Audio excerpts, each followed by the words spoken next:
Hi, everyone. The phrase 9 to 5 is not just a U.S. construct. It's universal.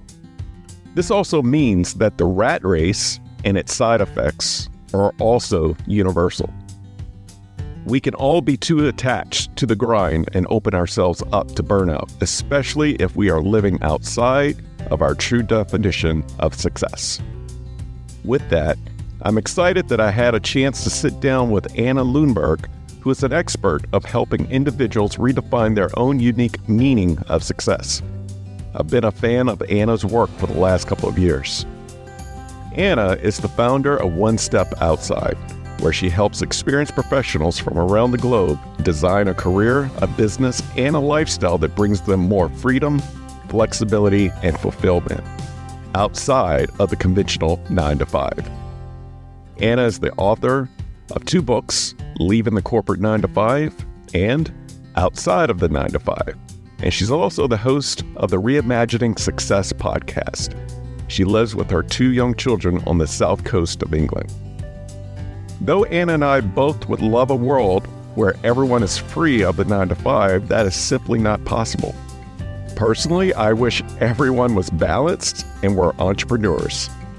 But it's not possible, nor is that a healthy wish. Everyone has a purpose. Everyone is designed to do different things. However, this is where Anna and I both agree that regardless if you are in a 9 to 5, if you're part-time, or if you're freelancing, it's the mindset and the motives that matters the most. It starts with defining what success means to you. Success is quite frankly like a fingerprint. It's unique to every single person in this universe. But we can all get stuck. This is why I'm just happy to feature someone today who can help us unpack the word success and the many different ways that we can get there. With that being said, we're going to take a quick break and then we'll dive into the conversation with Anna. You are listening to the Work Life Eubiosis podcast with your host, Charleston Edwards. If this is your first time here, welcome. My goal is simple: to eradicate burnout and to bring harmony, purpose, and balance to this world, starting with the family. My hope is that this show and the story shared will provide encouragement and ideas that will be valuable to you on your journey to work-life freedom. So let's dive into today's episode.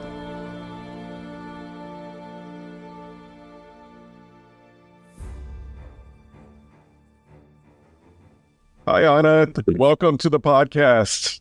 Thanks so much, Charleston. Good to meet you. Likewise. Can you please tell the audience a little bit about yourself? Oh, yes. Big open question. So my name's Anna Lundberg, and as you can hear, I'm not in the same part of the world as you are. I'm in the UK and England. So I'm on the south coast in Poole. It's called in Dorset, near the sea. So I had a lifelong dream of living by the ocean, and I'm pleased to say that it's not quite San Francisco, it's not Hawaii, but it is still water, which I can see from my window. But yeah, so I'm very much in your world in terms of the work that you do. I left my own 9 to 5 over 10 years ago now, and I've been working to help people what I call redefine success. So really think about what matters to you and align your career and your life to that kind of North Star. And that's taken different forms over the years. But the core of my work has been helping people design and build a business that works for them and their lifestyle. And I've written a couple of books. I've got a podcast, and I'm very much enjoying the work still 10 years later. I have been listening to you for the last 2 years. And it's just an honor to have you here. And I know the answer to this question because I listened to you, but the whole purpose of you coming on this podcast is to help individuals redefine their success. So let's start with that. What is your own personal definition of success? I love that question, and I shouldn't be caught out by it because it's such an obvious one that I should have an easy one, but it sort of changes every time someone asks me. But for me, it's not about having like a pithy quote that I can print on a t-shirt or a coffee mug. It's about kind of having the feeling. And for me at the moment, or at least lately, I've got 2 young kids. They're almost 4 and 5. Obviously, I've been in business for a while. we've now built this house by the sea and so on. For me, I'm really focused on being present and being where I want to be. So for me at the moment, success is knowing I'm in the right place, doing the thing I'm meant to be doing with the people I'm meant to do. So it sounds a bit, oh, that's not very clear, but for me, it's a really strong vision. So for a long time, I was in a job that felt really disconnected from what I wanted to do. For a while, I was single, and I decided I had a yearning, I suppose, to start a family and be with someone, and there was a disconnect there. So in really tangible terms, it's if I'm here with you, but my children are screaming outside the door, that's a horrible disconnect. I'm not going to give you the value that I want to give you, but I'm also not being a good mum, I feel, right? So for me, it's I'm here with you, I'm fully present, so glad to have this conversation, loving my work. And then after our call or when work ends, I'm also really happy then to be present with my kids and so on. So long answer, but that's what it is for me, being present and being where I want to be. Well, that's awesome. And, what's hidden in that answer is the word boundaries, and the fact that you are able to put up time boundaries and physical boundaries to be present where you're at. So I am interested in, it also sounded like everyone has a different definition of success. How do you help individuals with different interests, ambitions, backgrounds, and experiences find an answer that only works for them? Everyone has a different definition, and it evolves with time. When I left my job in 2013, I was young and single and carefree. So I did the work that will be familiar to people listening and to you who've kind of done that work, but on my values, understanding my bigger why, my purpose. And the words were freedom, flexibility, fulfillment. I'm sure you've heard me talk about, but at the time for me, it was freedom, time and space for me, authenticity, the initial years for me, that was traveling the world. It was real physical freedom and time freedom and so on, right? Doing fulfilling work comes with really helping people. And the flexibility now means that I can manage work alongside a young family. And initially that is so on. So mine has changed over the last 10 years. So each of us will have a very different definition. But unfortunately, I think mostly a lot of us, especially in the UK, I think have ended up in an accidental career. Everyone studies chemistry, biology, geography, and then we end up in accounting, banking, consulting. That's something that goes wrong. I have so many friends who studied human rights law and now they're in banking, and I just think, and I very much expect them to come to me or to you in the years to come as they realize, actually that's not where I want to be anymore. But we either don't think about it at all, and we're on that kind of conveyor belt, or we follow someone else's definition. And it could be society's definition, it could be our parents, it could be our former selves, and it could be consciously or subconsciously, right? It's just, we don't necessarily wake up and go, oh, how would I define success? You very kindly asked me that question, but most of us probably don't ask that question. So the first thing really is just to begin asking yourself that question: what does success look like to me? And the initial sort of answers that spring to mind for me are always fame and fortune and all that kind of jazz. There's the American dream. I was going to say 2.4 children was an expression we used to have, but apparently now the average is 1.4 in England, and it's really declined. The birth rate has declined, and we were talking about how families look different and so on. So, there's all these standard definitions that are meaningless. Right. Whereas actually, if you Google it, you'll see that the definition of success is the accomplishment of an aim or a purpose, which means you get to define what that aim or purpose is. So really, without sort of launching into lots of exercise and things you can do, it's just asking yourself, pure and simple, why am I working towards this goal? Is it meaningful to me? What am I actually trying to achieve here? Right. You mentioned something that happens in the States as well. You go to college, you get a degree in something, and you look for a job in it. I find that it may take a decade, maybe even 2 decades to get to a point where you're questioning purpose, right? And so I'm wondering for you, at what age are you seeing an age range that you're seeing this disconnect happen from a career and a purpose perspective? That's such an interesting question, but I feel like I certainly asked those philosophical questions when I was younger. But then something happens. I think the educational system, the conditioning kind of gets you onto the path. And it's very different again for everybody. My mum was just telling me that, and that was unusual for her generation, that her parents both, including my grandmother, went to university and had a job. So for her, that was always assumed. For me, it was always assumed I'd go to college, as you call it, and I'd have, a kind of academic education, blah, blah, blah. Others might have grown up with entrepreneurial parents, or they've grown up with parents who were in the armed forces or something, right? You just have certain expectations, or your parents want you to be doctors or lawyers or anything like that, right? So that kind of quickly, I think, even though you're very young and have your own ideas and you question, and funnily enough, I was careers advisor at school, and I was asking a lot of these questions then, but then you get sucked into that first job. The human rights example I gave, she took an internship in recruiting just to get a bit of money. That turned into a full-time job. That then moved into, banking, et cetera, et cetera. We're not making intentional choice at that time because we need to pay back our student loans, or, I've been sort of not working for a few years now, I need a job. Right. Or actually my friend or my uncle knows someone who, and we take something.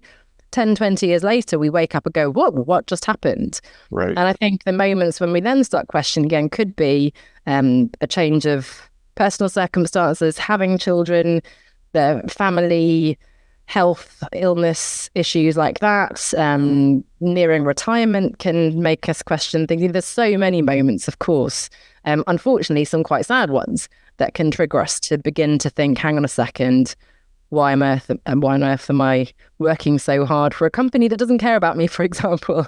Maybe a restructuring or redundancy can sometimes be obviously the push that wakes us up. But I think it's in there from youth. It's just that we kind of shut down that curiosity for a while, and then it reawakens a couple of decades later. That's right. And that curiosity really gets back to identity, right? Mm-hmm. And who you are, and not only who you are, but what purpose are you serving the world? So, in preparing for this conversation, I have thought of success and purpose, right? Could success and purpose be synonymous? Could they be the same thing? And my personal response is that once you're clear on your purpose in a particular season, you're clear on the target. However, sometimes success isn't really about the results. It's more about the journey. I'm interested on your take, and if I'm far off in this assessment. No, I think that's so beautifully articulated. It was quite an interesting question I was running through my head when you said it, and I think you're absolutely right. I think, first of all, the definition that I gave of success is accomplishing that purpose, but then when you put it that way, you realize, but it's not about, the climbing the corporate ladder or earning that income. And I think what's happened in the evolution, you said that I've been doing this for some time. When I first started, when I trained as a coach, all my concepts were around setting goals, and I had a bucket list of 100 things to do before I die. And initially that was really powerful for me because I'd been stuck in my comfort zone. I'd been sort of a bit complacent, and having those goals of traveling and doing this and that really drove me to dare to do new, exciting things. But I haven't looked at that list for years because I don't need it anymore. And I realized it's not about the goal. It is about the destination, the journey. It's very cheesy, but it's true, right? It doesn't matter if your goal is to get that promotion, when you get it, so what? Then you're stuck in probably more stressful work.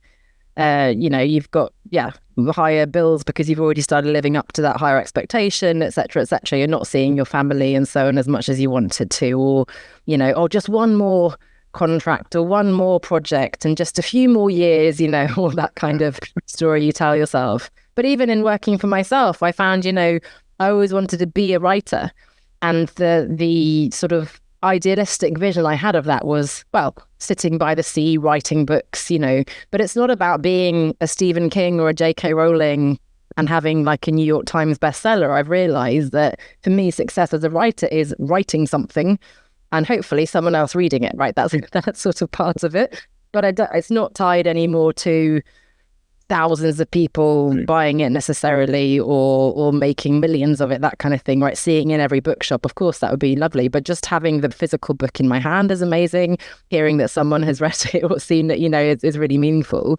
And for me, I want to write So writing is success. So yes, again, a long answer to a really thoughtful, important question, but it is sort of the same thing. And yet it's not about achieving, it's not about getting to the end goal. And there is no end goal, right? It's Right. goalposts move, we evolve, identity shift. So it's having that North Star and knowing that you're never actually going to get there, but you're kind of moving in that direction. And there will be crossroads and winding paths along the way. And that's part of the fun. Interesting. I call it, I call authenticity being obedient to who you were designed to be. Right. And that's what you just articulated is finding that authentic place of where you're at. So it's less about the results and just being authentic to you being a writer, right? That's success. That's your purpose. And yes, you do want people to read it, but it's not going to take away from your happiness and joy if no one's reading it. Like you are getting the joy from writing. Yeah, and we unfortunately do get too tied up and caught up in the end result, right? I've started showing up more on Instagram as part of my strategy, but if I'm too tied to checking the real views and oh my gosh, this hasn't gone viral and no one's clicked on this, and that's sort of missing the point. The point is I have a message, I'm trying to get in front of people, I'm enjoying the creative process, and hopefully I'll learn and I'll grow and so on, right? But it's just, we need to a little bit let go of what the result is because we can't control that. What we can control is how we show up. That's right. And the effort we put in. Yep. So you've been doing this for 10 years. I would imagine your aspirations were very high when you started it. And then as you alluded to, you've started a family. In the midst of the 10 years, how have your aspirations changed and how are you navigating wearing multiple hats professionally and personally? Do you know, I'm wondering if they were high. I think they were very naive when I started. And ironically, it feels sort of recent, but also a very long time ago. It was quite new in the world of entrepreneur. I didn't think I knew anything about podcasts at the time. It certainly wasn't a common thing. Self-publishing was relatively new. So it was all quite a sort of unknown world. I think the things I was learning then almost don't apply anymore. So, a lot of things have changed in the interim. I left my job really naively because I didn't have a plan. It was the first time, certainly a long time since I'd done something that was purely based on my intuitive gut feeling that was the right thing to do. But it certainly wasn't the right thing on paper. If you listed pros and cons from a rational perspective, quitting a well-paid, nice job, but for what was a bit of a risk. But of course, at the time I was single, didn't have a mortgage, family dependence, and so on. And I think I naively thought that once I started, it would just kind of come, and I landed on my feet. So initially, I think I was telling you before we started recording, I started consulting and I started earning more than I had done in my job. So I was very quickly sort of, I'm so good at this without actually having done anything. It was due to my connections, my network, and having kind of in-demand skills. When I then evolved to wanting to focus more on the coaching, I thought, hey, I'll just put up a website and say, oh, I'm a coach, and the money will come in. It did not come in. So that was a bit of a wake-up call, right? We all graduate from these training programs thinking that the world wants what we have to offer. And sadly, especially now, there is so much noise that being passionate and even having a podcast, having a book, having all these social channels isn't enough because everybody does that now, right? There's so much content out there, so many content creators. I then took the business a bit more seriously. I was like, right, I need to work this out. So I did. But then again, I met somebody, young children, my ambitions, without really realizing. I think it was subconscious. I always talked about this idea of work-life integration and having a business model that works around the family. And it's always worked. But I have to say a couple of years ago, and it was around that exactly 10 years after I left, that I had a bit of a wobble when I realized, I looked around a bit and I was like, oh, I should be further along because it's been 10 years and look at all these people in corporate. They've got these impressive, salaries, titles, whatever it is, right? And all these entrepreneurs and they're hustling and they're doing this and the other. And I was getting caught up in it again. So it took me a bit of a while to reground myself. And my kids are young. So they're 4 and 5. One is still not in school, but they are both 5 days a week now in childcare effectively. So my ambitions are sort of rearing their head a little bit again. So over the last year or so, I'm being like, actually, I would like to do more keynote talks. I would like to travel a little bit more, not a huge amount, but I've been going into London a bit more, which is 2 hours on the train, so that's still a little bit of international travel. And hey, I would like to grow my reach and presence and visibility and so on, right? Whereas the initial years of teeny tiny kids, that wasn't really on the radar. So it's definitely, it's a roller coaster. Right. Things evolve, but I'm sure it'll change again in the next few years. Yes. What's interesting, you've described the evolution of your consulting work, and you've had to take action and steps forward. And through various seasons, you have evolved, altered, pivoted, grown, and even taken a step back, when family and mortgage came into play. And now that your kids are in school age range, you're evolving again. So for aspiring entrepreneurs listening to us talk right now, how would you advise them to find the right model that works for them? Are you, what is the right answer, if there is a right answer, to choosing the right model without falling into the comparison trap, which you just talked about, seeing how someone did it over here? How can they authentically be them in their own business? So many nuggets that we could go in all sorts of directions there. But I think that there is no right answer, first of all. And that's both reassuring and quite terrifying, because it means I can't give you a blueprint. Nobody can give you a blueprint. So all these people in your social media feeds saying, hey, this one secret, the one thing that led to the hack, the thing that you're missing, that, it's very clever copywriting that I fall for again and again. Luckily, I stopped myself and oh, they must know that one thing that I'm missing for this to be so much easier. They don't know it.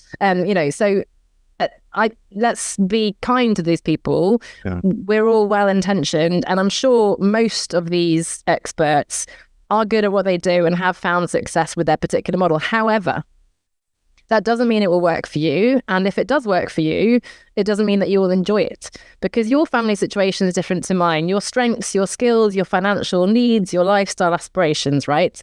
And when you start comparing, I can look at someone, oh my gosh, her life is so glamorous. Look at what she's charging. But I can't, by looking at someone's website or social feed, see, are they actually earning any money? Their program costs 10,000 or whatever, but do they have any clients of that? All these things, that there's been all sorts of misleading examples where people share their sales but not their profit, because, and so on. So I think kind of put that to one side. Yeah. There is no right answer, but what there is are the right decisions for you. And I think that starts with, as you said, the kind of big picture work on your purpose and values to give yourself a kind of frame for it. But then a really useful exercise, I think, is to come up with your criteria. So it's to understand, especially, let's say you've got a high-paid job, you've got a mortgage, you've got kids, whatever the situation is. One of the biggest fears, if you're in the early years, of course, and for all of us really, is, am I going to make enough money? But we often don't know what enough is. And sometimes we don't need as much as we thought. Sometimes we already have a bit of a nest egg. We have more savings than we realized. Sometimes perhaps our partner has stability that we can rely on, or we've got some inherent, there's things that can help, or we realize, no, actually now is not the right time financially, but at least we have that kind of black and white. So look, I need to be earning this much for this business to work for me. Things like, the hours and days you want to work. I don't want to work during school holidays at all, or I want to work a 3-day week. I want to travel. I don't want to travel. I want to work with big organizations, or I hate corporate, turn my back on them now. I just want to work with individuals. I want to work fully online, virtually, or no, I love being out with people. I don't want to be in an office, all these things. Yeah. It's the practicalities of the criteria. So those are the questions, not like, oh, I've got to have a high ticket program, or I should be doing courses or webinars or all this stuff that the experts are peddling. First, work out, hang on, what does success look like for me? What does that look like in a practical sense? And then we can apply that kind of, those assessment criteria to the things that people are recommending if we want to do that. And then if someone's recommending something that fits with then yeah, that sounds interesting. I'd maybe like to learn that. But it's, first getting clear on what you want, and then working out the how.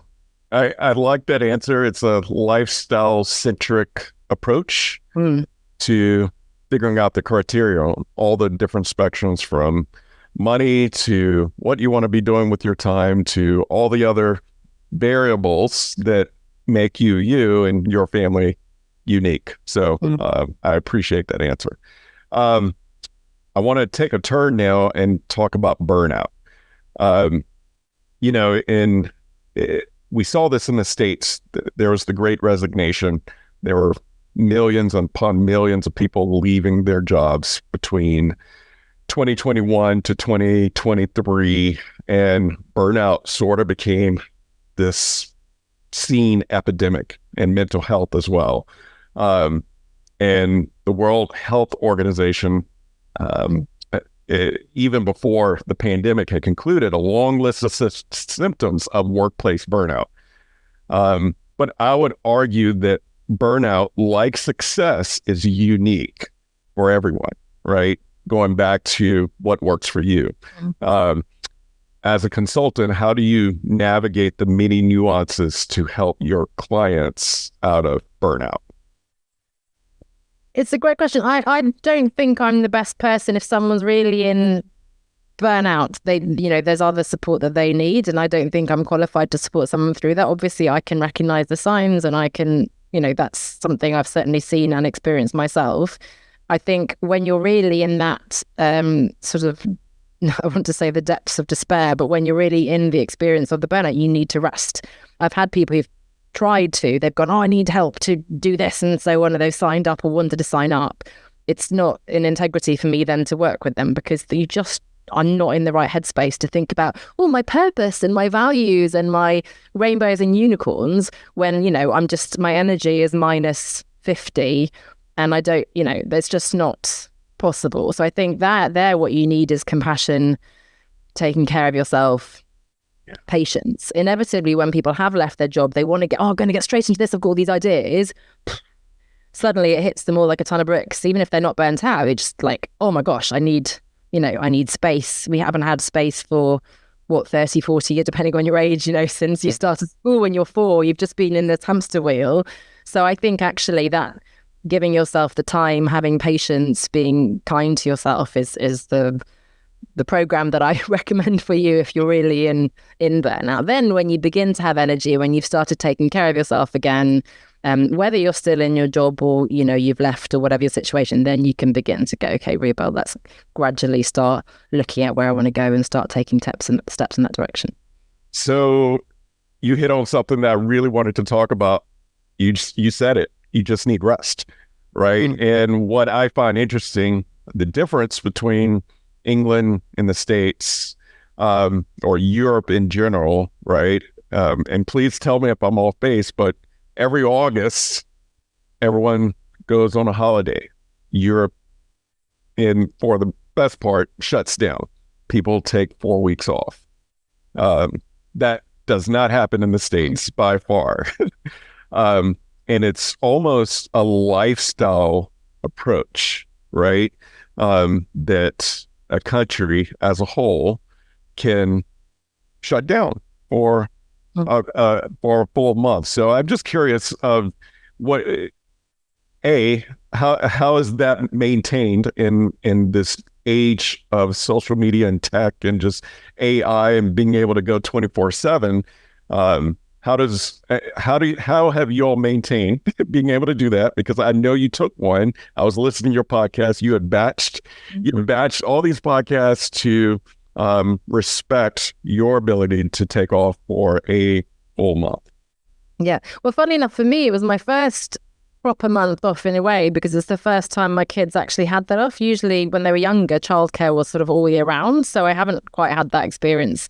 And when you're working for yourself and you love your work, as I'm sure you've experienced, it's easy just to kind of blend into what is work, what is life. It's all one and the same, which is a bit dangerous. I don't think the UK is quite like, because I've seen in Italy, literally in Italy, France, everybody's away. I'm actually from Sweden, although I grew up in England, and I've seen some quite funny articles from Americans who've moved to Sweden and suddenly realize, hang on a second, what's going on? And the days are much shorter and they're cycling. And like you said, there's just different priorities. It's fika, we call it, like when you have like the afternoon cinnamon bun and a coffee in the morning. It is going out to your little cabin in the country, or going on your sailing boat and doing your Ironman triathlon, whatever, right? It's just different priorities. Funnily enough, because I do corporate work, as we were talking, I work with organizations, and I contacted a colleague who was working in a Danish company, and she said, "Oh, we don't have those problems," which I think was an exaggeration, but still, I think the kind of the mindset of work is everything, the hustle, work before everything else, I think, unfortunately, is perhaps more in the American dream kind of world. And I forget what your question was after all these things. How do we manage to take the month off, you said? Yes. I think it's a mindset. I mean, work-wise, obviously, it depends on your boss and the culture and so on, right? So I'd like to naively believe that many organizations now are waking up to the fact that it's not about the hours. It is about flexibility and downtime and trusting that your people will do the work and get the results, I think. However, if you're in your own business, obviously you need to then set up your business model in an intentional way to either be earning your money sort of upfront in, the early parts of the year, if you're taking the summer off, obviously charging enough. Your pricing needs to be in a place where you can afford to do that. If you do want the content to keep going out, you need to kind of prepare for that as well. I did the same when I had the kids, actually.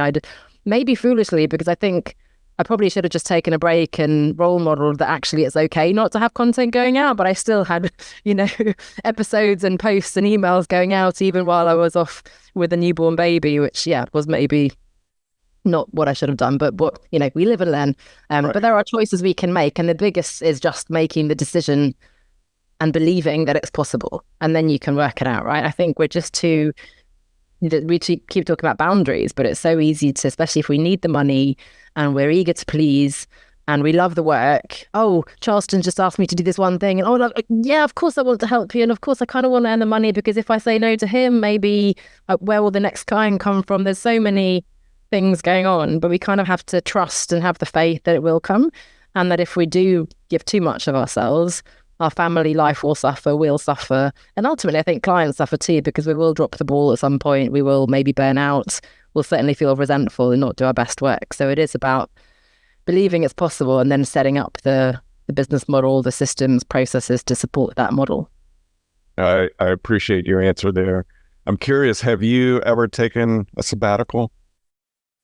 Well, so I took a sabbatical for my job. That was when I initially, in 2013, I went to South America for 3 months. So in a way, that was the pure no work at all, just wandering the streets of Argentina, pondering the philosophy, the meaning of life. That was, but yeah, with obligations is the wrong word, but with everything that comes with having, now we've built this lovely house, but it's a big house. They're still working on it. It costs money.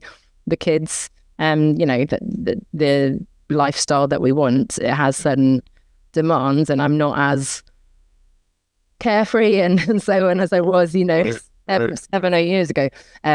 But those are, as you mentioned before, seasons, right? It's different seasons, and I'm sure before I know it, these little babies will be grown up and not wanting to spend any time with me, and then I'll have plenty of time to do all those things again. That's right. I've taken 2 sabbaticals and they were amazing. And when you're able to unplug from social, email, to doing and getting rid of the lists, it really resets the brain of what is important. And there's just a level of creativity that comes and enlightenment and novelty from taking a sabbatical. I've actually advocated, and I do still advocate, that if you have the financial means to do a sabbatical, as you said, from starting at age 4, we have no space, right? We're always doing and achieving and getting our education, continuing to learn, continue to work. And at some point, you have to reset, right? Even if you're living in your purpose, you have to find that rest and just being able to take a step back and really ask some deep questions, right? So I guess it's less of a question, but more of a statement, knowing that you've also done your sabbatical. And I could not have quit my job cold turkey. Like I really needed that. For me, it was a huge step. But then while I was traveling, I met people around me who had been made redundant. They'd quit their jobs. They were young, they were old, they were divorced, they were sick, all these people, different walks of life. And I had been in my little bubble where everybody had the same kind of job, same kind of goals and restrictions and limiting beliefs and things.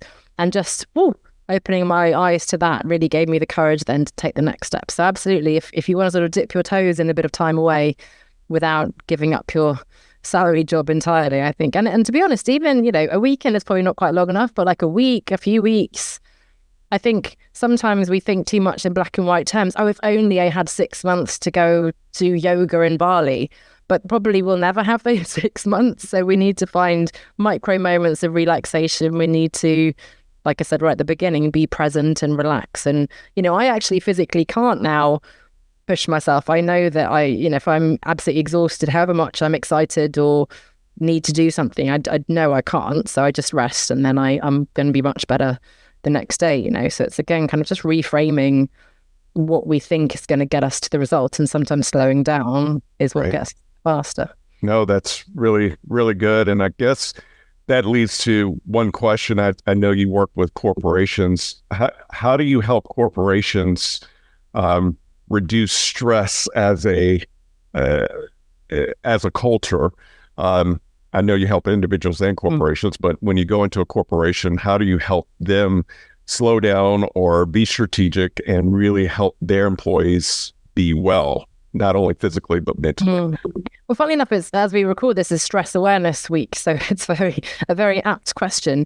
And to be honest, maybe I'm not sufficiently ambitious, but I'm not addressing it at kind of, at least working with an organization, I'm not going in and trying to change their culture, because I can't possibly do that. I'm still kind of working and speaking to the individual, but I'm speaking to you as a leader and to the managers to be more empathetic, to build trust, to role model the kind of behaviors that you want to see in your team, right? And to shift beliefs and ways of thinking about success, and recognizing that it is trusting that people will get the results. It will not come from the whatever it is, 120-hour weeks or all this kind of stuff. Tracking the hours people are in the office is not what's going to get you to the result, right? So I, again, perhaps naively, but I think I'm backed up by the data now, believe that we all benefit from these things that we're talking about, from putting family first. Funny enough, I saw a quote, I think from Google, was it Eric Schmidt? He said that, we just made the decision that actually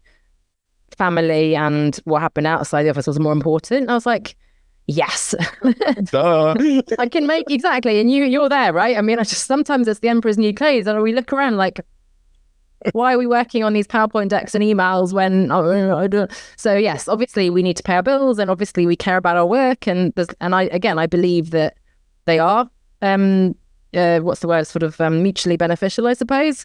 But even if they weren't, it's still the right decision, right? So yes, controversial perhaps, but also quite obvious. Just this weekend, a friend of mine sent me an article from Business Insider, I believe. This was going viral on LinkedIn, where 42% of individuals would choose not to take a promotion because of family, right? So instead of climbing the ladder, they would much rather find a place that works for them. And I find that encouraging, right? I think flexibility now is the top thing, certainly for the parents. And it's not just mums, it's dads, it's everybody, right? We're recognizing what really matters. And I think we're valuing flexibility. We're realizing we can't do the 5 days a week commuting into London kind of thing. It's just not compatible with the life we want to lead anymore. So hopefully there's a big change afoot. I'm really hoping so. So as we close, I would love for you to tell everyone about I think you have a new program coming out on helping individuals figure out their business model, right? So you help a lot of new entrepreneurs be authentically them in their business. So can you tell us a little bit about your programs? Yeah, I think it was new and old in a way, because I had it years ago. It was my most popular program, my business accelerator. It's for people who are already out there doing it, but perhaps either they're getting clients, but the values are misaligned, or they're not earning as much as they wanted to, or they're working too many hours. It's just not quite, or they just haven't got it up off the ground. And it's going to be really focused on exactly that, those three things that I talked about, and the intentional business model. I love that you keep talking about being authentically you. It's finding marketing and sales strategies that feel good to you. You don't have to. If it feels icky and sleazy to you, it probably is, and you don't have to do it, I promise. You can just have conversations, build relationships, be open and honest, and give value. And then also we talked about sort of having the systems and things in place to help you run your business smoothly. But the Business Accelerator is really focused on implementing that, because there's so much information available now. Right. You don't need me to give you, hours and hours of course materials, or, you can ask ChatGPT now. There are many, many experts and freebies and things you can get for the information. We don't need more information. We need a community to support us. We need someone to cheer us on. We need the kind of tailored advice. Okay, this is my situation. This is what I'm stuck on. How can we figure out a way out of that? So that's the main program that I'm kind of relaunching now. And then I do have my business academy for people who are still kind of figuring out the basics, which is more the traditional course model. I think it's still useful to have that information, but hopefully this accelerator will be what people need in terms of actually bringing it to life on a day-to-day basis. All right. I love that. So my last question here, what advice would you give to anyone who's listening who is in desperate shape to make a career pivot? I mean, there is no right answer. First of all, I know it's a little bit scary, but hopefully reassuring. So stop looking for like that one right moment to move, right information, right decision. There's no right decision. Start taking little steps. There are two ways, I think, to get to your goal, especially, if you even know what your goal is, but one is to move towards it, and the other is to bring elements of it into your life now. So if I want to be a best-selling author living by the sea, how am I going to get close to that? Well, the little steps is start to write, look into what would it take to self-publish, plan the book, work within it, whatever it is. But there's also ways of bringing that lifestyle into my life now. Oh, I can't maybe buy a house and move to Hawaii today, but I could take the family down for the weekend to the coast, right? So there's ways of coming back full circle to what we said about it's not the destination. Let's not wait for all the stars to align for it all to be perfect. It's never good. But believe me, you very kindly say I've been doing this for a long time, but I still haven't figured it all out, I promise. And it keeps changing. The world changes. Marketing has changed. I've changed. So I'm never going to get there if there is a there. But in the meantime, I need to make sure that I'm enjoying the work. Yes, I'm making the money I need to make. I'm present with my family. I'm taking care of myself health-wise, all those things, right? So I'd say take a little step. Clarity comes from action. So just start with something, read something, go to something, listen to something as they are doing. I suppose if you're listening to us here now, listen to what Charleston has to say. And start taking those little steps and trusting yourself, really, because you have the answers within. You don't need someone else to tell you what to do. You know what you need and what you want to do. So couldn't agree with you more. Take action. Anna, thank you for being authentically you and vulnerable, and being a gift to so many people, especially to me over the last couple of years. So I would love other people to follow you and connect with you. Please share how people can find you. Well, I have my podcast too, which you very kindly listen to, and I can't say how much that means to me. You talk out into the world and you don't know who's listening, so it's so lovely. This is my favorite thing about the whole business and the podcast, is to be able to talk to people like you. So it's so nice to know that face, those ears have been paying attention. So my podcast is called Reimagining Success. So that's the best place to listen there too. But again, honestly, thank you so much for all the questions. I could talk to you forever, and I hope it's been valuable for your audience. It means so much to hear that you've found value. I love the work you're doing, and obviously looking forward to staying in touch and hearing how your business evolves as well. Well, thank you. Thank you for being on today, and hopefully we will talk again soon. Absolutely. Thank you, Charleston. All right. Thank you. After a quick break, I'll be right back with a few applications for my conversation with Anna. This episode is brought to you by Own Your 5 to 9, an organization committed to freeing families of the rat race and burnout. Every organization has a leader, mission, and a set of values that drives the organization. But this is commonly missed in the most important organization in the world, the family. An organization has one mission for how it will impact the world. Why not the family? An organization goes into strategic planning routinely to align its values, mission, and projects. Why not the family? Whose Home, a strategic planning guide for families, is a workbook and a tool needed in all households. Whose Home takes a strategic planning approach with 10 guided exercises to define your core family values, family mission, and tools to operationalize how your family does life together.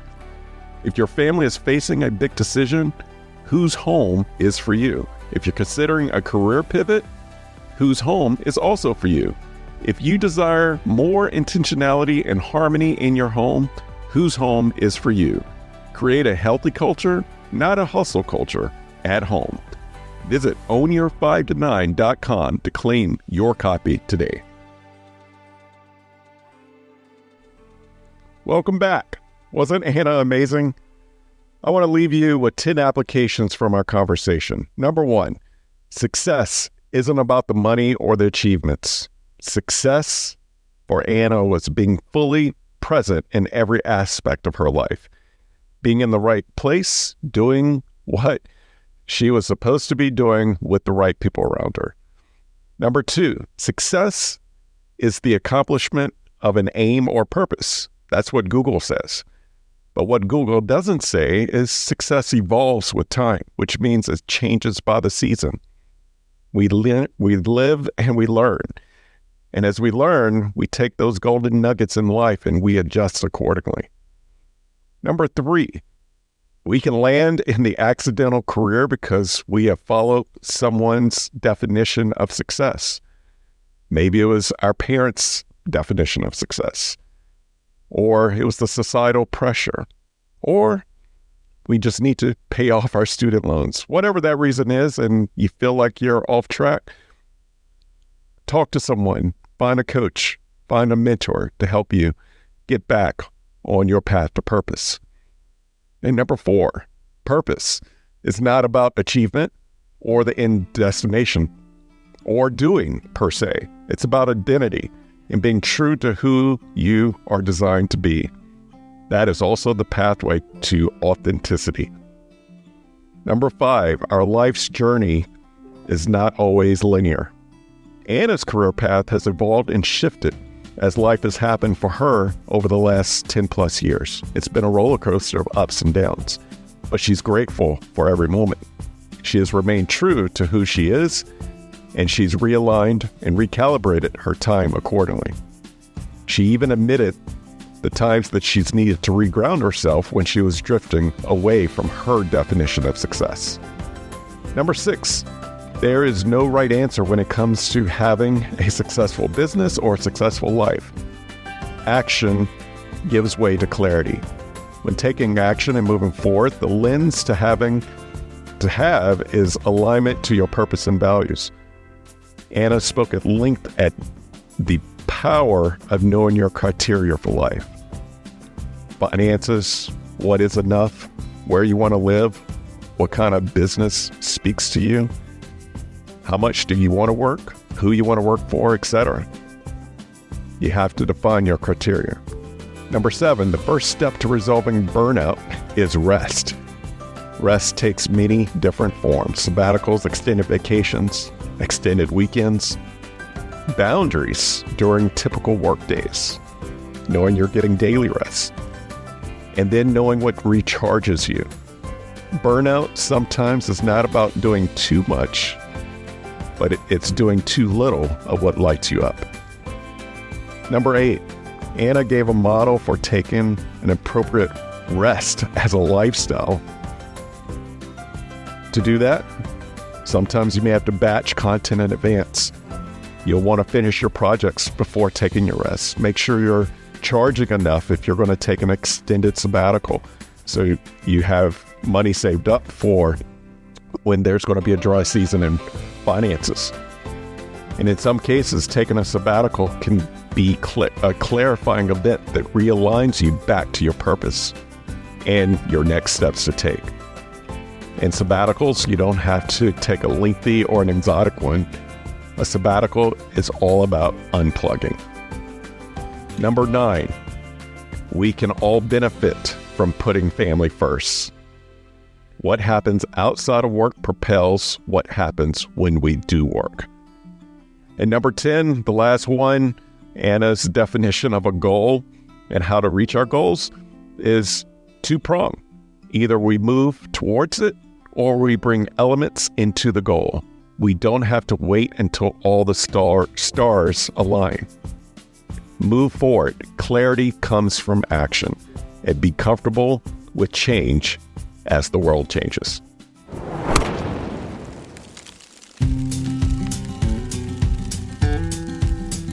Thank you for listening to the Work-Life Eubiosis podcast, part of the Work-Life resources created by Own Your 5 to 9. I hope that you have found encouragement and a few ideas to strengthen your journey to purpose, freedom, and balance. Have you overcome burnout and found a new way of life? Millions around the globe are still at the risk of burnout and losing it all. And your story may be the one that sparks not only a dream, but action. Visit ownyour5to9.com for more information and submit your story. While you're there, join the Work-Life Eubiosis newsletter and receive additional resources weekly right to your inbox. If you enjoy this podcast, take time to subscribe, rate, and leave a review.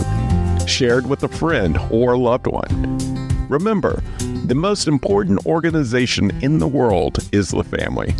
Let's do our part to strengthen it. Thank you for listening.